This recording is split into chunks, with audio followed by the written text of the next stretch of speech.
Olá pessoal, tudo bem com vocês? Eu sou Renata, PCNP de Educação Especial da Diretoria de Ensino de Birigui. Hoje estou aqui em mais um ATPC que acontecerá entre os dias 20 e 23 do 7. O tema desta ATPC é o currículo e as aulas não presenciais. Os objetivos da formação são realizar a formação continuada dos professores do atendimento educacional especializado durante a ATPC, fortalecer a formação sobre o papel do professor do AEE em salas de recurso e itinerância e em salas regulares junto ao professor regente. Para iniciar a formação, nós começaremos com o percurso formativo, iniciando com a sensibilização através de um vídeo reflexivo, levantamentos dos conhecimentos prévios através de alguns questionamentos, a problematização com um vídeo e uma atividade reflexiva. Após, iremos sistematizar as ideias e, na sequência, nós iremos fazer o fechamento e uma atividade, o mão na massa. Essa atividade será feita no Google Formulário, ok? Olá, professores. Eu sou Isabel, PCNP de Ciências e também formadora do Currículo Paulista aqui na Diretoria de Ensino de Birigui, junto com o supervisor Munaí. Então, vamos iniciar o nosso percurso formativo. Como sensibilização, vocês vão acompanhar o vídeo do poema The Great Realization, A Grande Descoberta, do poeta Tom Foolery, que está disponível nesse endereço do YouTube. Tom Foolery, ele é um poeta britânico e ele escreveu esse poema para essa época agora da pandemia, esse momento que estamos vivendo atualmente. Conta aquela história do vídeo de novo, e aí eu vou pra cama. Mas, garoto, já tá tarde, você tá cansado e com sono. Por favor, é a minha favorita. Prometo que é a última vez. Ok, deita aí, garoto, embora eu saiba que você já conhece a história toda. A história começa bem antes em um mundo no qual eu vivia. Era um mundo de desperdício e maravilha, de pobreza e abundância. Vamos voltar um pouco para entender o que aconteceu em 2020. Veja, as pessoas expandiram suas empresas para negociar no mundo todo, mas elas cresceram tanto que se tornaram muito maiores do que poderíamos ter planejado. Sempre tivemos ambições, mas tudo ficou tão rápido. Você poderia ter qualquer coisa que sonhasse em um dia e com um clique. Percebemos que famílias haviam parado de conversar. Isso não quer dizer que elas nunca se falavam, mas o sentido deve ter se perdido e o equilíbrio da vida se rompeu. O olhar das crianças ficou mais limitado. E toda criancinha tinha um celular. Usavam filtros nas imperfeições, mas em meio a isso, se sentiam sozinhas. E todo dia o céu ficava mais denso, até não podermos mais ver as estrelas. Então voávamos em aviões para encontrá-las, enquanto logo abaixo lotávamos nossos carros. Dirigíamos o dia todo em círculos. Esquecemos como correr. Trocamos a grama por asfalto e reduzimos os parques até que acabassem. Enchemos os mares de plástico, porque o desperdício nunca foi detido. Até que todos os dias que você ia pescar, os animais já saíam da água embrulhados. Enquanto nós bebíamos, fumávamos e jogávamos, nossos líderes nos ensinavam por que é melhor não contrariar os lobbies. Mais conveniente é morrer. Mas então, em 2020, um novo vírus apareceu. Os governos reagiram e pediram pra gente se isolar. Mas enquanto estávamos confinados em meio ao medo e todo aquele tempo, as pessoas se livraram dos seus instintos e recordaram como sorrir. Elas começaram a dizer mais vezes obrigado e ligavam para as suas mães. Enquanto as chaves do carro juntavam poeira, elas esperavam ansiosamente para poder correr. E com o céu livre de tantos viajantes, a terra voltou a respirar. E as praias ganharam uma nova vida selvagem que logo seguiu para os mares. Algumas pessoas começaram a dançar, algumas a cantarem, algumas cozinharem. Estávamos acostumados a notícias ruins, mas notícias boas estavam a caminho. Então, quando encontramos a cura e fomos autorizados a sair, todos nós preferimos o mundo que encontramos, em vez do que ficou para trás. Velhos hábitos foram extintos e abriram caminho para o novo. E todas as pequenas gentilezas foram enfim reconhecidas. Mas por que precisou de um vírus para trazer as pessoas de volta? Bem, às vezes você precisa ficar doente, garoto, antes de começar a se sentir melhor. Agora deite e sonhe com o amanhã e com todas as coisas que podemos fazer. E quem sabe, se você sonhar forte o suficiente, elas se tornem reais. Agora chamamos isso de a grande realização. E sim, desde então houve muitas outras. Mas essa é a história de como tudo começou. E do porquê relembrar de 2020.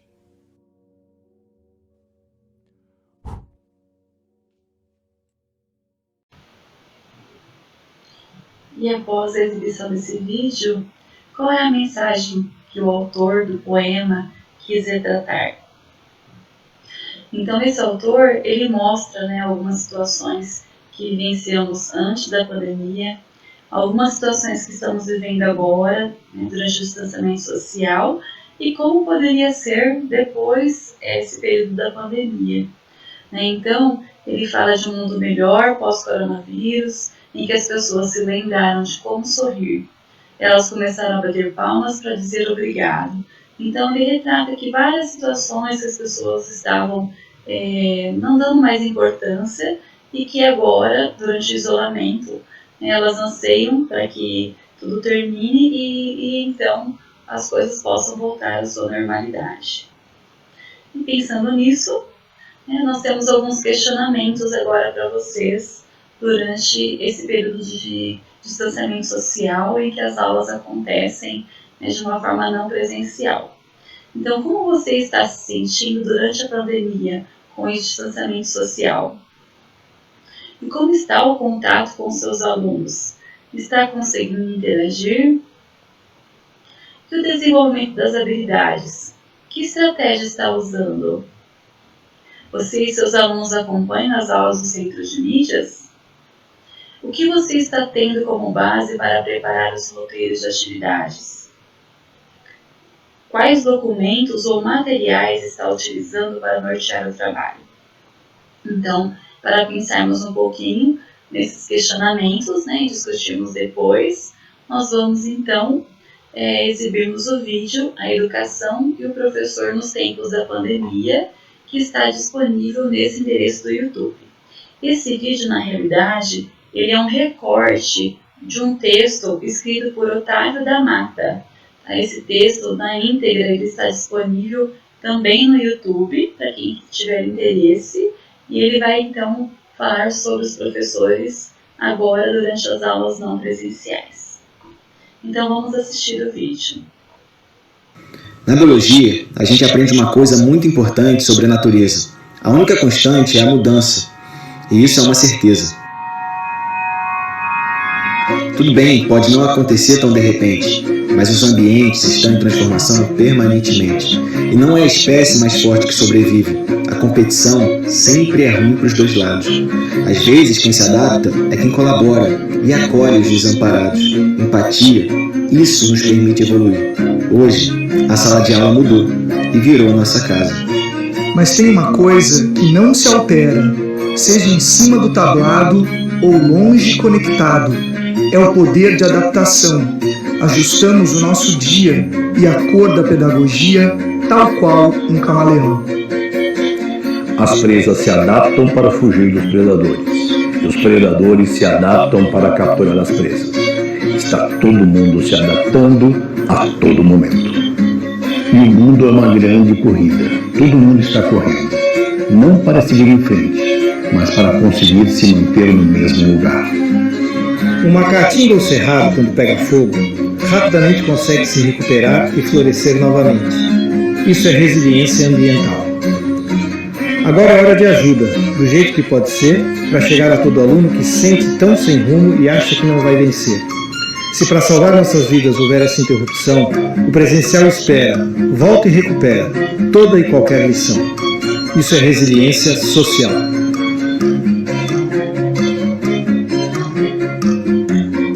O cordel é dedicado aos amigos professores, estendo a palavra e a mão a todos da educação, que vivem tantos tremores. Nesse vídeo, A Educação e o Professor nos Tempos da Pandemia, o autor diz: mas tem uma coisa que não se altera, seja em cima do tablado ou longe conectado, é o poder da adaptação.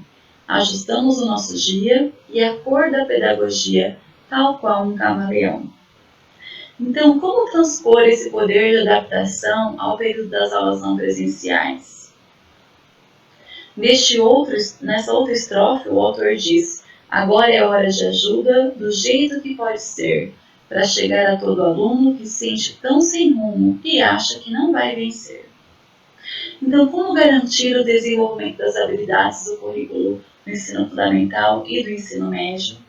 E como desenvolver as atividades propostas no material de apoio? Então, para discutirmos sobre esses questionamentos, nós temos aqui alguns pontos importantes. Então, para transpor o poder de adaptação ao período das aulas não presenciais, o que então isso significa, né? Significa que vamos continuar aprendendo, né? Inovando-se para planejar aulas de acordo com esse modelo não presencial. Então, para isso, nós temos que nos aprimorar, principalmente nos usos das tecnologias, adaptando-se para conseguir o resultado esperado.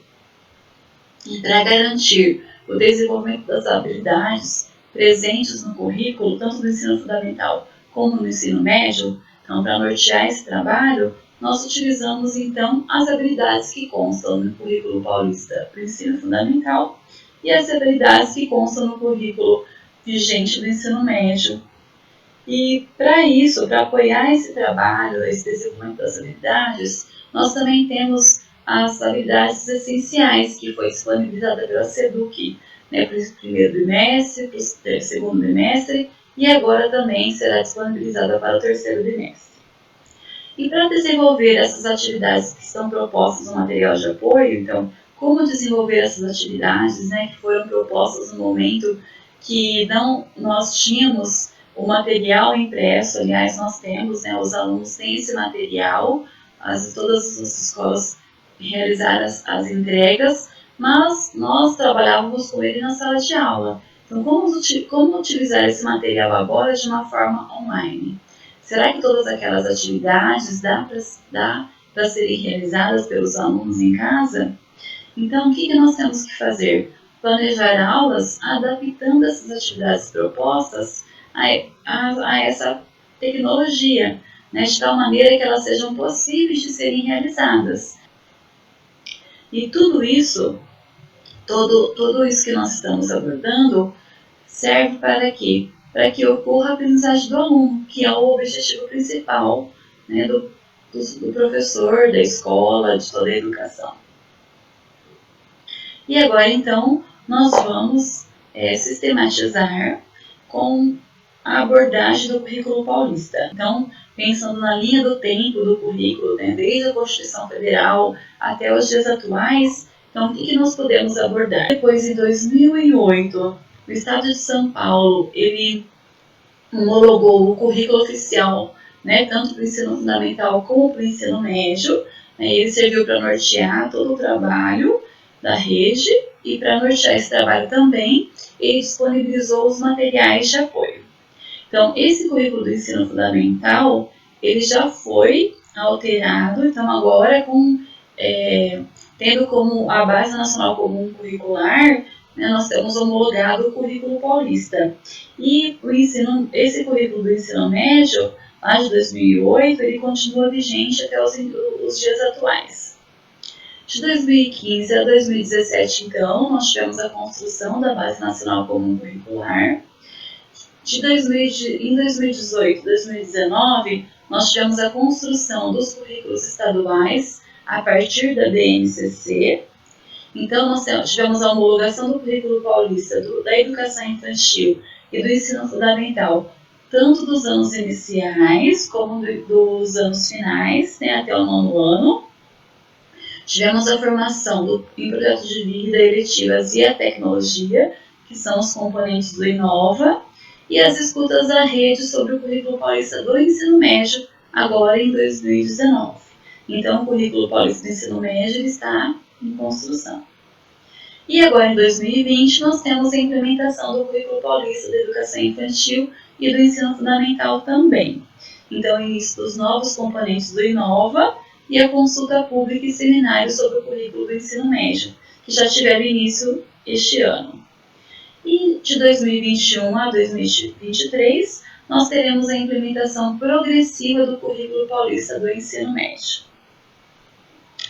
E o currículo vigente em 2020, né, agora do ensino fundamental e ensino médio, como que esse currículo ele está sendo trabalhado na rede estadual de ensino? Então, no ensino fundamental, retomando que o currículo paulista ele foi homologado e está sendo implementado, e no ensino médio, agora, ele está em construção, considerando, é claro, a Base Nacional Comum Curricular. E nós temos também, agora em 2020, o currículo paulista vigente para o ensino fundamental. E lembrando, então, que o currículo oficial do Estado de São Paulo de 2008, das 4 áreas, que são aqueles de capa preta e branca, são os mesmos, né, utilizados para este ano, né? Então, a partir do ano que vem é que nós iremos utilizar o currículo paulista do ensino médio. E para apoiar o desenvolvimento do currículo, que ele né, tem como base as competências e habilidades, nós temos então disponíveis os materiais de apoio, que são os cadernos do aluno, que foram entregues e impressos aos alunos, os cadernos do professor, que neste ano nós temos apenas em formato digital, os materiais do Inova, que vieram, né, junto com os cadernos do aluno. Então, no caderno do aluno eles têm todas as disciplinas, inclusive os componentes do Inova. E os cadernos do Aprender Sempre, tanto de língua portuguesa como matemática, que também né, estão apoiando o desenvolvimento do currículo. E todo esse material ele está disponível no site da EFAP, tá, do Currículo Paulista. Lá neste site vocês têm tudo o que vocês precisam, todas as reuniões, né, as vídeos gravadas sobre o Currículo Paulista, tanto do ensino fundamental, como agora, né, na construção do currículo do ensino médio. Então, como é a estrutura desse currículo paulista? Né, porque ele é diferente do currículo anterior, que nós já estávamos habituados.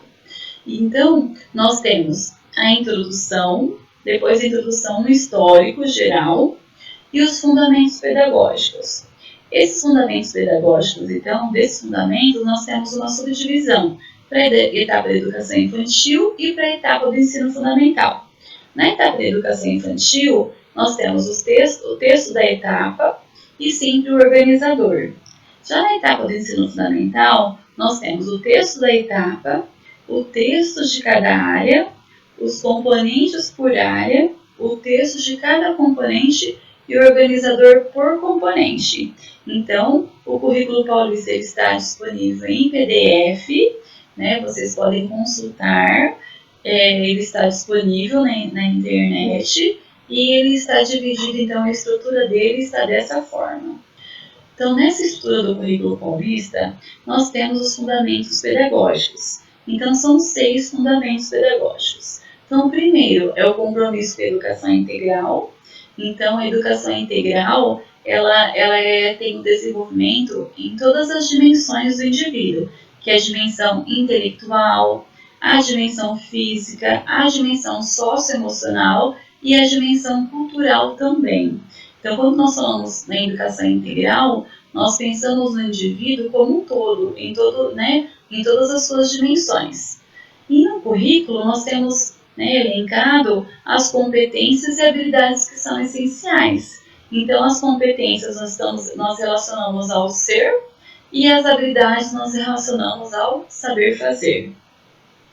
Nós temos também o segundo fundamento, o compromisso com o desenvolvimento de competências. Então, essas competências, elas estão de acordo com as competências da Base Nacional Comum Curricular.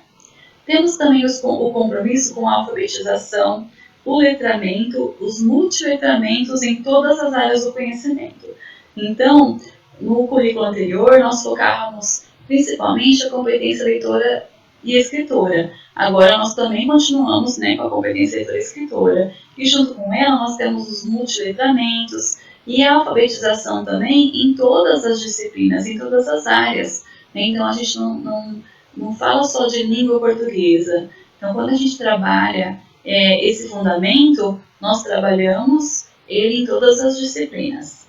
O estímulo e o apoio à construção do projeto de vida dos estudantes. Então, não é só no componente do Inova Projeto de Vida, né, só o professor do Projeto de Vida que trabalha, então, esse tema com os alunos. Todos os professores também precisam conhecer o projeto de vida dos seus alunos, porque durante as suas aulas ele pode abordar alguns assuntos, trazer isso para o aluno, para que ele consiga relacionar isso e tentar conquistar o seu projeto de vida. Então, esse apoio dos professores de todas as disciplinas é fundamental para o componente projeto de vida. A tecnologia digital, né, que o estudante como consumidor e produtor de tecnologia. Então, nós temos também, né, a tecnologia como componente do Inova, mas ela vai permear todas as disciplinas do currículo. Então, isso é muito importante, né, que todos os professores desenvolvam, né, esse tema. E agora, então, nessa época do distanciamento social e das aulas não presenciais, a tecnologia ela está sendo uma grande aliada para que a aprendizagem ela de fato ocorra. E o processo de avaliação a serviço das aprendizagens de todos os estudantes. Então, quando a gente fala avaliação no processo de todos os estudantes, a gente não pode esquecer de nenhum mesmo. A gente fala dos estudantes na sua individualidade, não é mesmo? Até em relação à adaptação curricular, avaliar o aluno dentro das suas possibilidades. Então, todos esses fundamentos, eles estão disponíveis das páginas 28 a 43 do Currículo Paulista. Tá? Então, vocês podem fazer a leitura, né, desse documento, que vocês vão ter esse apoio no desenvolvimento das aulas. Então, o Currículo Paulista, né, em PDF, ele vem com essa capa. Então, ele traz os fundamentos teórico-metodológicos, né, nas páginas 28 a 43, e ele tem como base as 10 competências gerais da BNCC. Tá? Então, essas 10 competências gerais, então, elas vão contemplar integralmente, né, então, a educação integral, em todos os seus conceitos, em todas as atitudes, procedimentos e os valores que são trabalhados ali no dia a dia na sala de aula. Então, nós fazer a transposição dessas competências para cada componente curricular de disciplina.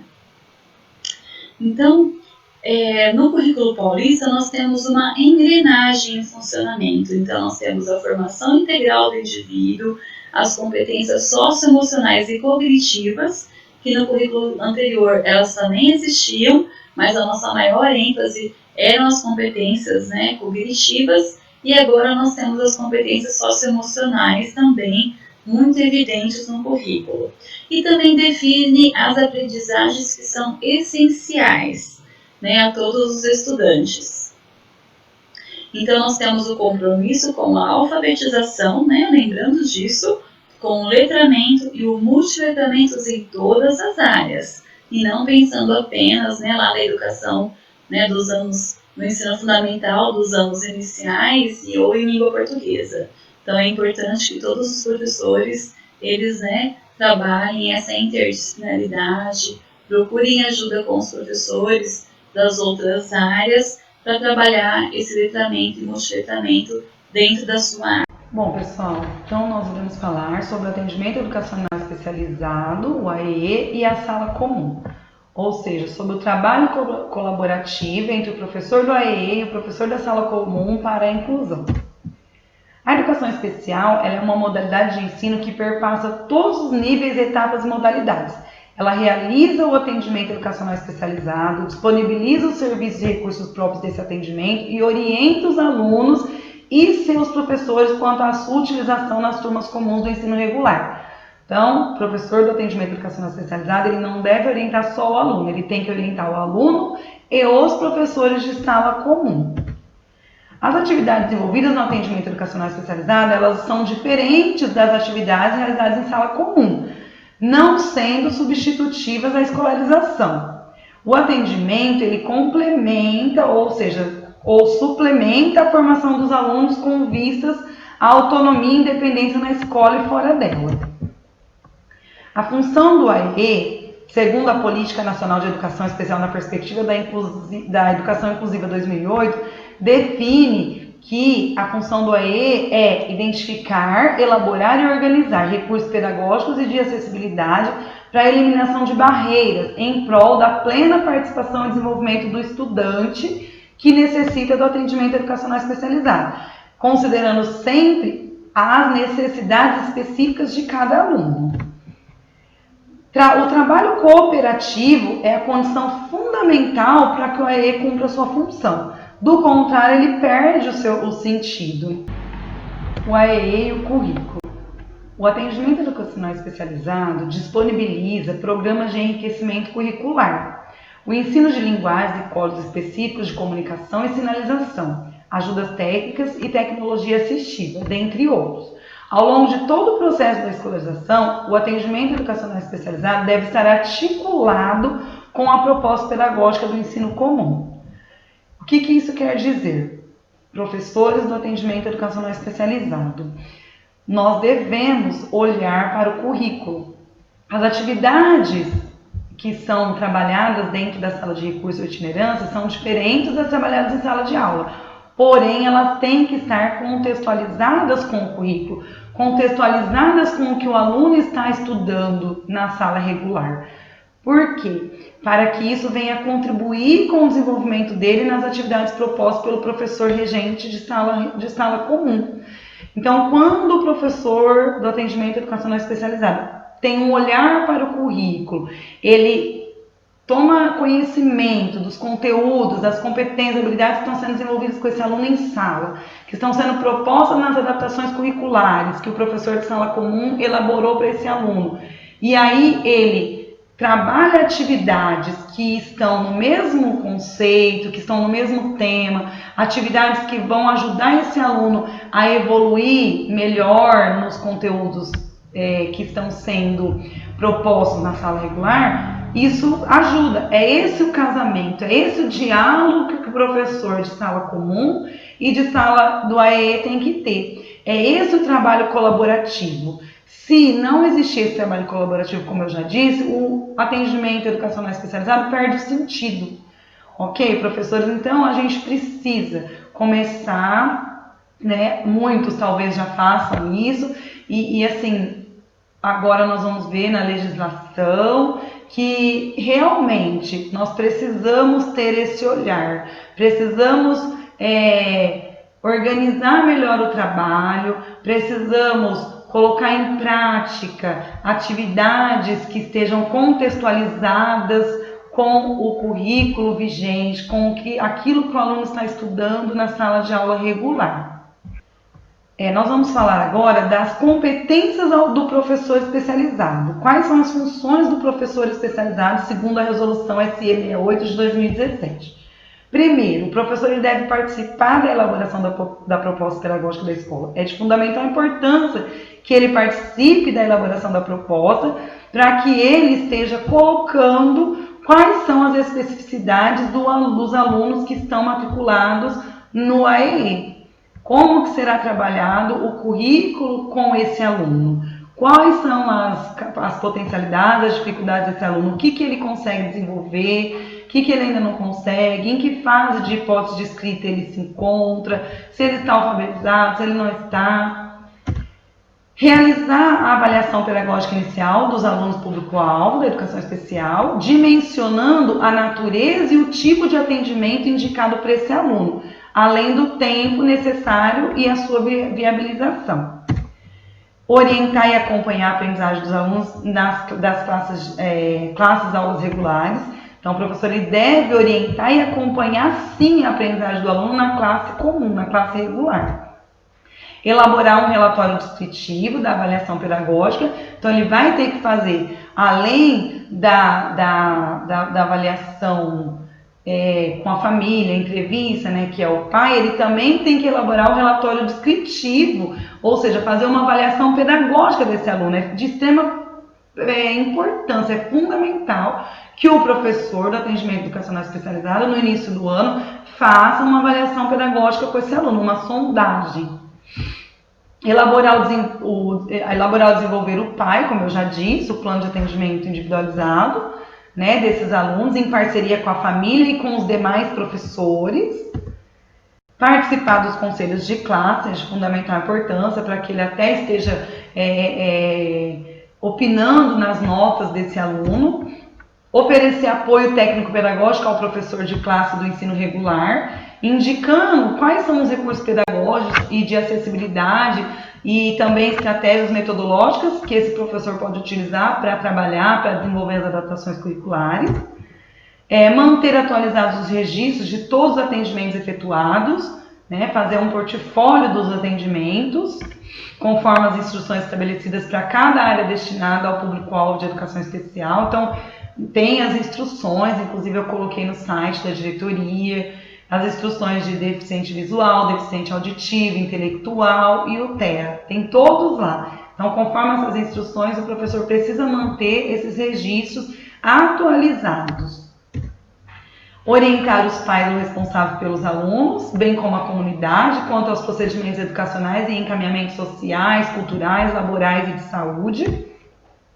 Participar das demais atividades pedagógicas programadas pela escola, para estar apoiando esse aluno, para que ele participe efetivamente. E orientar funcionários, alunos e professores da escola para a promoção da cultura educacional inclusiva. Todos têm que estar envolvidos no desenvolvimento desse aluno, todos têm que estar envolvidos no atendimento educacional especializado. Funcionário, alunos, professores, pais, equipe gestora, todos precisam estar incluídos. E é o professor do AE que vai fazer essas orientações.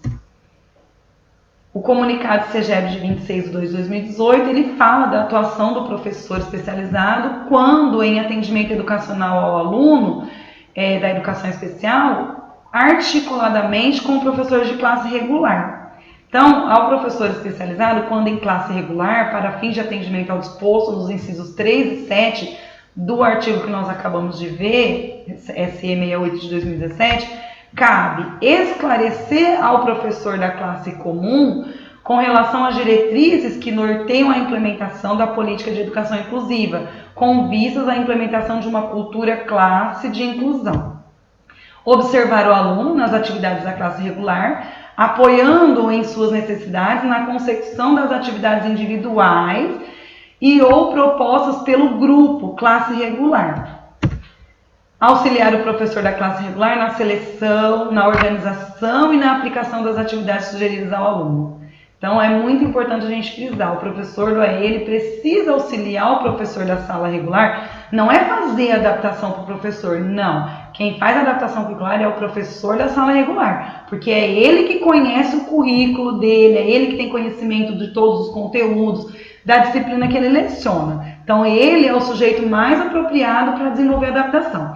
Mas o professor da sala do AE, ele vai auxiliar, ele vai ajudar o professor a selecionar, de repente, alguns tipos de atividade que o aluno consegue fazer, organizar nessas atividades e ajudar na hora da aplicação. Aquele tempo que ele tem dentro de sala, ele pode ajudar na aplicação dessas atividades. Registrar os avanços e as dificuldades apresentadas pelo aluno, sempre refazer os registros e socializar com os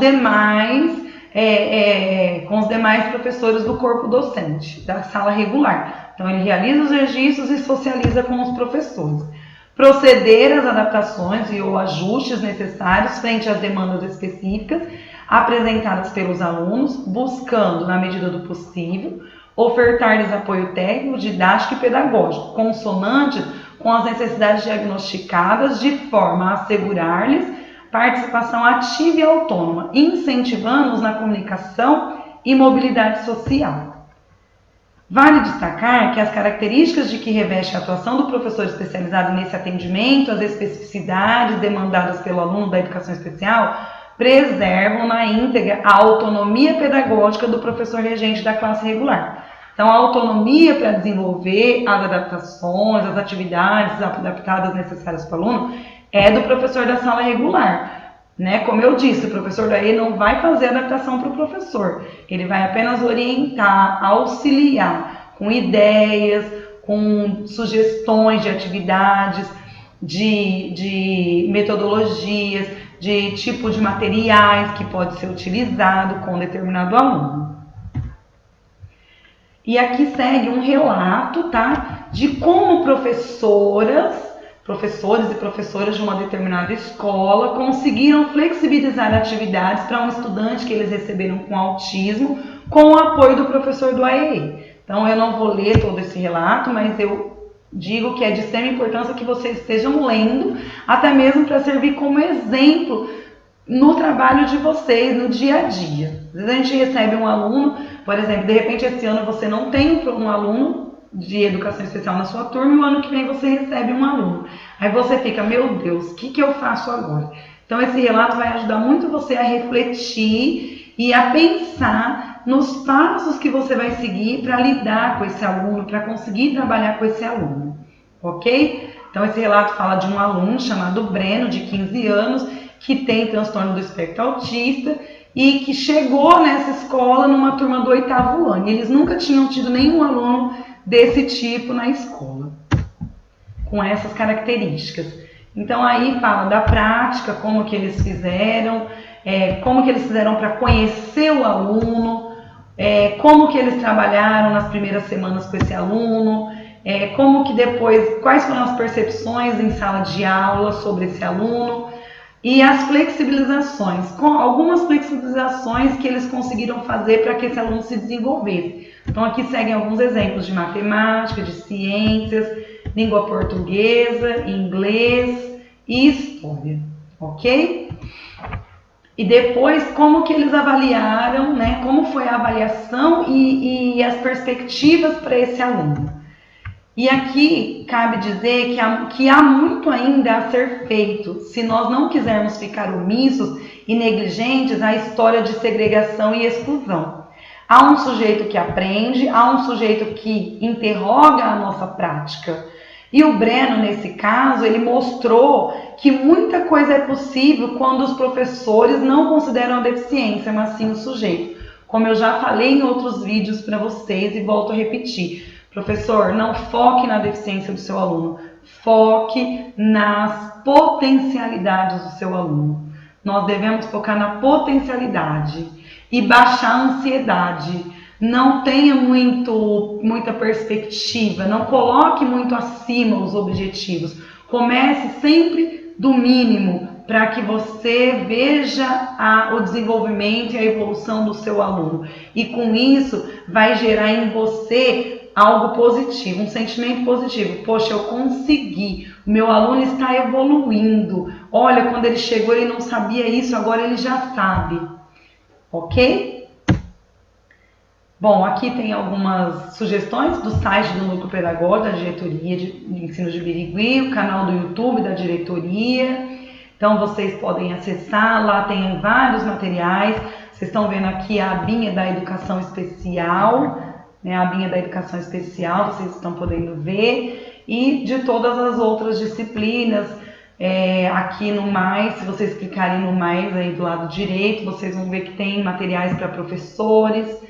Então estejam visitando quem ainda não visitou, que tem bastante coisa legal para ajudar vocês, para contribuir com o trabalho de vocês. Então aqui o canal do YouTube e o meu canal do YouTube, que também tem vários vídeos de professores, o vídeo do ATPC, algumas atividades que os professores do AE estão desenvolvendo, o vídeo que eu fiz sobre adaptação curricular. Ok, pessoal? Vamos agora ver as atividades, né? A atividade que está sendo proposta para a formação. Então, primeiro, uma atividade que vocês vão ver um pouquinho, vão responder algumas questões sobre o atendimento educacional especializado e a sala comum, ou seja, sobre o trabalho colaborativo para a inclusão. O trabalho colaborativo entre professor da sala comum e professor do AEI.